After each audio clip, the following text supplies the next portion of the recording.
पूर्णिया सांसद पप्पू यादव की अचानक से हुई गिरफ्तारी ने लोगों के मन में हजार सवाल पैदा कर दिए हैं। सवाल पूछा जा रहा है कि आखिर 31 साल बाद किसी केस में गिरफ्तारी क्यों की गई और वो भी इतनी हड़बड़ाहट में। बताया जा रहा है कि इस गिरफ्तारी के पीछे की कहानी कुछ और ही है। मामला वो नहीं जो आपको दिखाया जा रहा है।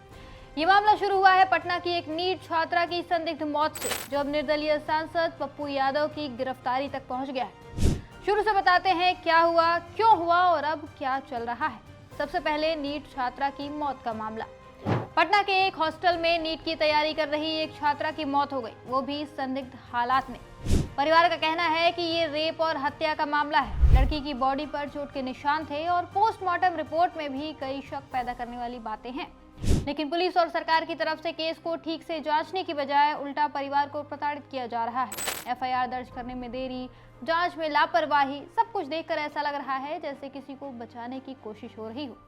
अब पप्पू यादव, जो पूर्णिया से निर्दलीय सांसद हैं, इस मौत पर सबसे जोरदार आवाज उठाने वाले नेता बने। उन्होंने सरकार को घेरा, नीट छात्रा के लिए न्याय की मांग की, कहा कि परिवार को इंसाफ मिलना चाहिए। वो लगातार सोशल मीडिया पर, संसद में और पब्लिक में इस मुद्दे को उठाते रहे। इसके बाद शुक्रवार देर रात पप्पू यादव को 31 साल पुराने एक केस में पटना से गिरफ्तार कर लिया गया। बताया जा रहा है कि गिरफ्तारी के दौरान पप्पू यादव बेहोश हो गए, जिसके बाद उनके समर्थक भड़क गए। हालांकि इसके बावजूद पुलिस पप्पू यादव को गिरफ्तार कर अपने साथ ले गई। गिरफ्तारी के दौरान पप्पू यादव ने अपनी हत्या की आशंका भी जताई। उन्होंने कहा, अभी हम दिल्ली से पटना आए हैं और पुलिस दल बल के साथ मुझे गिरफ्तार करने मेरे आवास पर आ गए। ये मुझे मारने की साजिश है। ये लोग कहीं मुझे गोली न मार दे। गिरफ्तारी के बाद पप्पू यादव की तबीयत भी बिगड़ गई, जिसके बाद उन्हें IGIMS अस्पताल लेकर जाया गया, जहां से शनिवार सुबह उन्हें PMCH शिफ्ट किया गया है।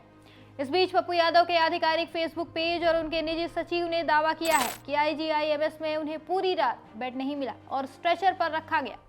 यानी पहले तो आधी रात को पप्पू यादव को गिरफ्तार किया गया, फिर इलाज में भी लापरवाही बरती गई। इधर पुलिस का कहना है कि गिरफ्तारी करीब 3 दशक पुराने मामले से जुड़ी है। ये केस गर्दनीबाग थाने में साल 1995 में दर्ज हुआ था। शिकायतकर्ता ने आरोप लगाया था कि उनका मकान धोखे से किराए पर लेकर सांसद कार्यालय के रूप में इस्तेमाल किया गया और ये तथ्य किराए के समय छुपाया गया। इसी मामले में अदालत में पप्पू यादव को पेश होना था और वो नहीं हुए, जिसके कारण गिरफ्तारी का वारंट जारी हुआ। फिर इश्तेहार चस्पा करने का आदेश दिया गया। इसके बाद भी पेशी नहीं होने पर कोर्ट ने संपत्ति कुर्क करने का अंतिम आदेश दिया और कार्रवाई तेज हो गई। इसके साथ ही पुलिस ने पप्पू यादव के समर्थकों के खिलाफ भी केस दर्ज कर लिया है। पटना के बुद्धा कॉलोनी थाने में गिरफ्तारी से पुलिस को रोकने और सरकारी काम में बाधा डालने को लेकर FIR हुई है। अब विपक्ष सवाल उठा रहा है कि इतना पुराना केस अचानक क्यों एक्टिव किया गया, खासकर नीट केस पर सवाल उठाने के बाद ही क्यों। राहुल गांधी और प्रियंका गांधी का कहना है कि नीट छात्रा की मौत पर सवाल उठाने की वजह से पप्पू यादव को टारगेट किया गया। वो आवाज दबाने की कोशिश है ताकि कोई सवाल न उठाए।